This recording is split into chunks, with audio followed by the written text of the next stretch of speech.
अस्सलामुअलैकुम वरहमतुल्लाहि वबरकातुहू। इत्तेहाद न्यूज में आप सभी का खैर मकदम। वैसे देखा जाए तो मुसलमानों को लेकर पूरे मुल्क में एजेंडा प्रोपेगेंडा की लहर चल रही है।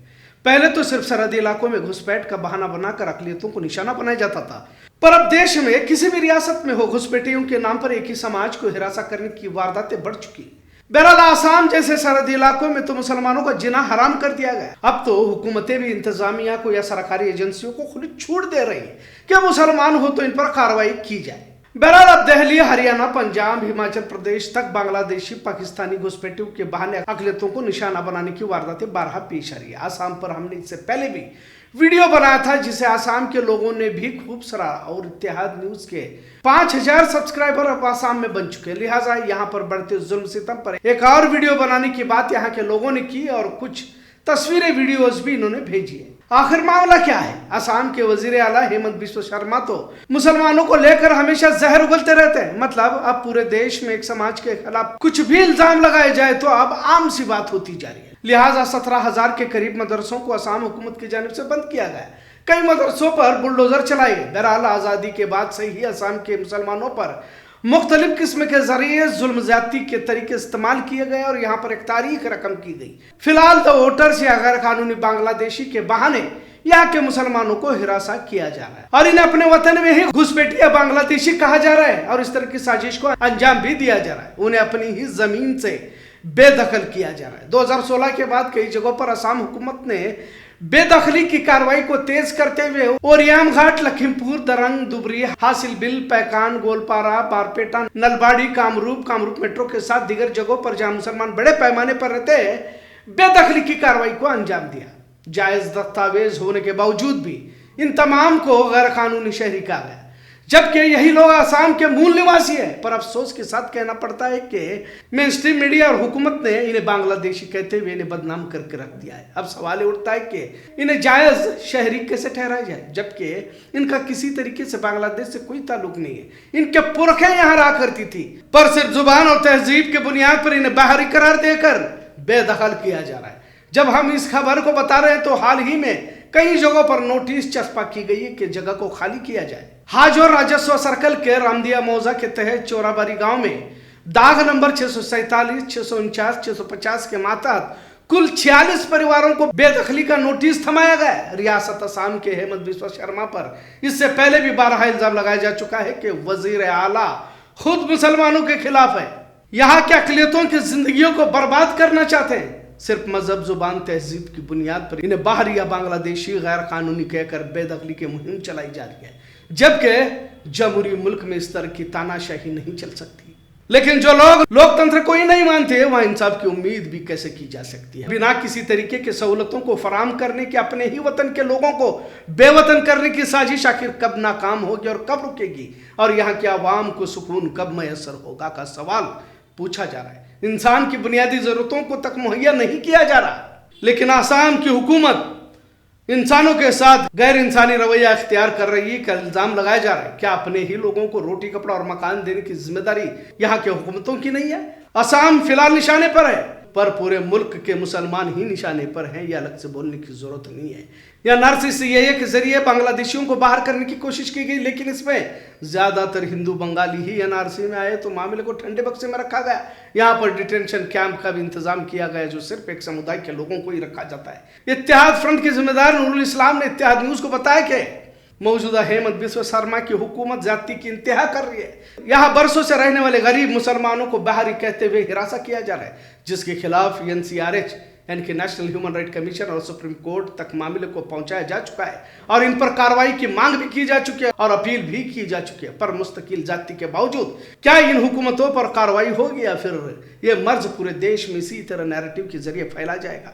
उमूमन सरहदों पर जुबान एक जैसी होती है, बंगाली लहजा यहाँ देखने को मिलता है, लेकिन बंगाली बोलने वालों को बांग्लादेशी कहकर बेदखल करना, जबकि यही असल भारतीय है, तो इन्हें क्या कहा जा सकता है? सिर्फ मजहब, धर्म की बुनियाद पर जाति गैर इंसानी है और इसके खिलाफ आवाजें उठनी चाहिए। कोई भी अगर हकीकत में घुसपैठिया है, बाहरी है, विदेशी है तो कार्रवाई जरूर हो, लेकिन महज मुसलमान होने की बुनियाद पर कार्रवाई नाइंसाफी होगी और लोकतंत्र के खिलाफ भी है। पर देश भर में एक तरह का झूठ फैलाया जा रहा है। गैर कानूनी विदेशी भारत में रह रहे हैं और ये देश को खतरा है, की कहानी बनाई जा रही है, पर हकीकत कुछ और ही है। मुसलमानों की आबादी पर भी झूठ फैलाया जा रहा है। अब तो हेमंत बिस्वा शर्मा ने यह कहा कि मुसलमान 2041 तक आसाम में हिंदुओं के बराबर हो जाएंगे। मतलब कुछ भी बेसैर बेपैर की बात को फैलाया जा रहा है, जिसमें गोदी मीडिया आग में तेल डालने का काम करती रहती है। और इसी तरह देश भर में एक खौफ का माहौल एक समाज को लेकर फैला जा रहा है। बिहार चुनाव को लेकर पहले 60 लाख वोटरों के नाम काट दिए गए। जाहिर है किन वोटरों के नाम कटे होंगे, बोलने की जरूरत नहीं है। मुस्लिम अक्सरियत इलाकों को गैर कानूनी कहकर बुलडोजर चलाना तो अब देश हित में माना जा रहा है, जबकि सुप्रीम कोर्ट ने इसे गैर कानूनी कहा। लेकिन आज भी मुसलमानों के घरों पर बुलडोजर अदालत के फैसले के बावजूद, यानी कि अदालत ने मना करने के बावजूद भी चलाया जा रहा है। हुकूक इंसानी तंजीम और कुछ विपक्षी पार्टियों ने इसे मुसलमानों के खिलाफ बड़ी साजिश कहा जरूर है। ह्यूमन राइट वॉच के डायरेक्टर एलन पियर्स ने कहा कि ऐसी कार्रवाइयां मुसलमानों के खिलाफ बड़े पैमाने पर जुल्म के तौर पर देखा जा सकता है। बहरहाल आसाम में मुसलमानों के खिलाफ कार्रवाई मुसलमानों को विदेश साबित करने के तौर पर देखा जा रहा है, जिसके खिलाफ पूरे मुल्क से आवाज उठनी चाहिए, वरना तो आसाम की तरह दीगर रियासतों में भी कुछ भी बहाना बनाकर विदेशी साबित किया जा सकता है। इतना सच। आज का मौजू कैसा लगा इस पर जरूर कमेंट करें। इत्तेहाद में देखने के लिए शुक्रिया। अल्लाह हाफिज जी। असम का जो फिलहाल का जो बर्निंग इशू है, जो इनह्यूमन जो एविक्शन चला रहा है असम सरकार, तो उनको लेकर जो मजलूमी के हक में इत्तेहाद न्यूज़ कर्नाटका से, इत्तेहाद न्यूज़ के जो एडिटर है इकबाल अहमद जकाती साहब ने जो न्यूज़ पब्लिश किया असम के मजलूमी के हक में, इसके लिए हम इत्तेहाद असम स्टेट कमेटी की तरफ से उनका शुक्रिया अदा करना चाहता हूँ। और आशा करता हूँ कि आगे भी असम का फिलहाल का जो असम का जो मजलूम जो मुसलमान भाइयों का जो प्रॉब्लम है, जो ये दर्द है, इनको उनकी इत्तेहाद न्यूज़ के जरिए देश की जनता के आगे लाएंगे इंशाल्लाह। जी देखिए, असम में जब से भाजपा सरकार आया है तब से सिर्फ मुसलमानों को टारगेट कर रहा है। असम का जो बात कर रहा हूँ मैं फिलहाल, क्योंकि जब ये हेमंत बिस्वा शर्मा सरकार असम में 2021 में आने के बाद से ही मुसलमान को टारगेट करके, जैसे कि गुरुकोटी दरंग डिस्ट्रिक्ट में इलेक्शन किया, वहाँ में भी 2 लोगों को फायरिंग करके, पुलिस ने फायरिंग करके उसको बाकायदा उसको हत्या किया है, उसको खून किया है पुलिस के जरिए से। उसके बाद कई लोग इंजरी था, जुडिशियल इंक्वायरी हुआ, लेकिन इंक्वायरी में नहीं, लेकिन उसके बाद क्या देखा गया, उनको रिहेबिलिटेशन करना पड़ा। लेकिन जब इलेक्शन किया, असम का जो उस मीडिया है, ये लोग सिर्फ मुसलमान जो बंगाली के जबान वाला जो मुसलमान है, ये लोगों को जब इलेक्शन करता है, उसके बाद तुरंत उन लोगों को न्यूज़ में आ जाते हैं कि ये लोग डाउटफुल फॉरेनर है। अरे भाई, अगर फॉरेनर है तो है, अगर इंडियन है तो है। ये लोग किस बुनियाद पर, किस आधार पर, ना कोई ग्राउंड जरूर कोई आपको किसी का डॉक्यूमेंट्स देखा, ना किसी से बात किया, तो ये हालात है। अभी जो देखिए, जब इलेक्शन आने वाला है 2026, इससे पहले वज़ीर आला हेमंत बिस्वा शर्मा ने धुबरी से लेकर आपको गोलाघाट तक जो इलेक्शन ड्राइव चला रहा है, सिर्फ चुन चुन के मुसलमान लोगों को ही उड़िया, जैसे कि पहले हम आपको बताओ कि हसीला बिल में, धुबरी हसीला बिल में वो लोगों को माने वो लोगों को ऐसे नहीं, क्योंकि असम में अभी का जो अब एक डाटा आपको पहले बताना चाहता हूँ कि 400 आफ्टर इंडिपेंडेंस 432 विलेज नाम है, लेकिन वो विलेज नहीं है। कहाँ चला गया? नदी में चला गया, रिवर में चला गया। जैसे कि ब्रह्मपुत्र हो, धनसिरी हो, बेकी हो, कई सारा छोटा बड़ा कई सारा आपको रिवर है। उस रिवर के कटाव की वजह से वो लोग चला गया, फ्लड इरोशन की वजह से चला गया।